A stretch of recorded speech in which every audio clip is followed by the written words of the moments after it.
Alrighty, we got a jam-packed video today about World of T-Shirts, or Josh Block. He is in Germany right now, and a lot has happened. He's been kind of tame in Germany, so not a lot of too many crash outs to cover.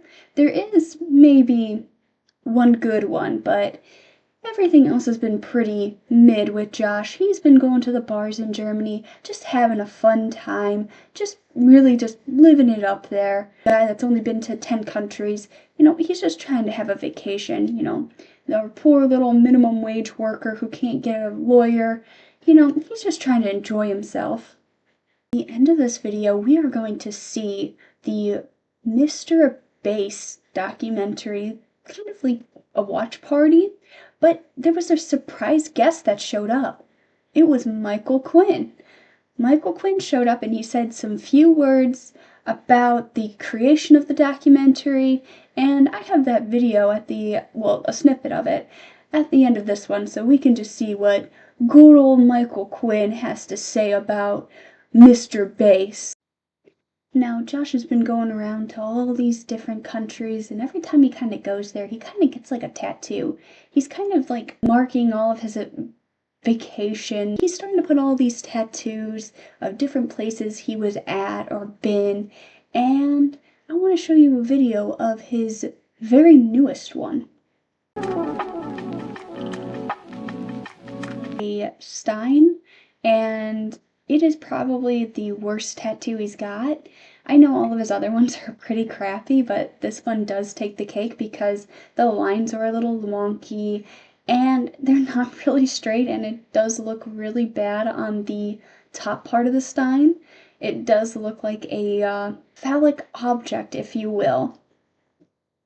While in Germany, while he was doing all these different escapades being going to different bars, Josh was talking to the locals. He was trying to see what was shut down during the shutdown period.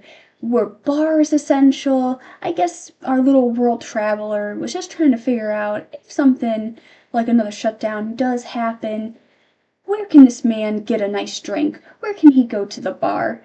That's what Josh was all worried about. Here is another video of Josh. He's all alone this time. He's just enjoying himself, just having a beer at a local pub or bar, if you will. And a person kind of whips out his phone to record Josh and does something that I don't think we were expecting. He goes tunneling for something, if you catch my drift.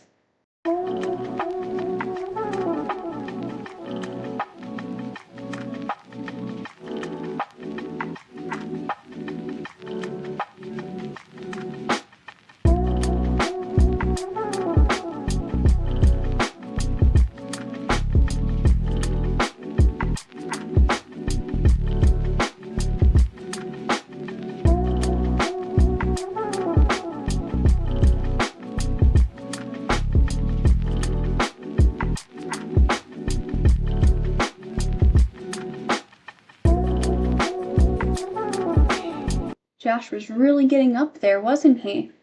But I think there is a question there too of when are we gonna let Josh have private time? I mean, he's a public figure and he has recorded most of his life, mainly his freakouts due to Mr.based, but it kind of raises the question of, does a person deserve to have a camera not shoved in their face 24/7? If so, does Josh deserve a break from all the TS donations and everything like that? This next clip, what I'm about to show you, is some people on the street, kind of like paparazzi, were kind of out there saying some words that Josh doesn't like that much. They were saying, hey, put the fries in the bag, and we all know that Josh does not like that saying whatsoever. That is a poor person thing. Josh is not that kind of poor. So they were kind of just out there, just kind of trolling Josh. And Josh does crash out at this point. Let's take a look at that. Put the fries in the bag. Shut up! Oh my god. Josh, put the fries in the bag. Put the fries in the bag.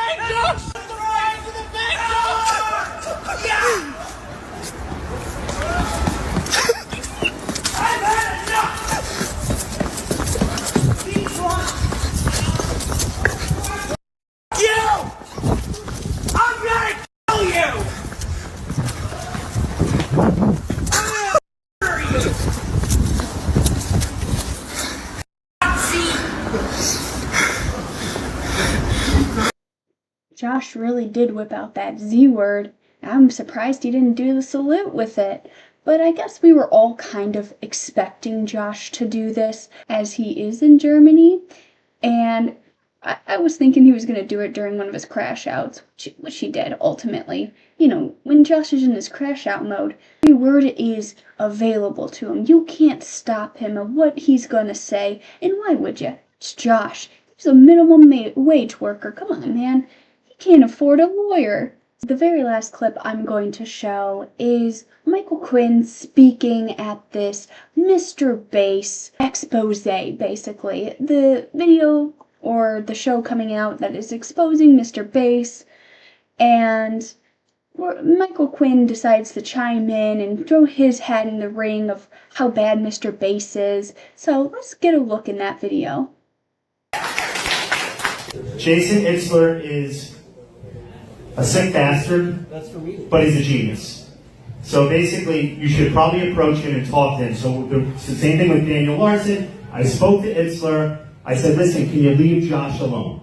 Why don't we get together? Maybe you could be part of his tour. Maybe you could stop off at your apartment first. So that's kind of how he already met him on the street, but that's how I kind of connected him to Jason, so Jason would off. That's basically the story. But I definitely did a great job.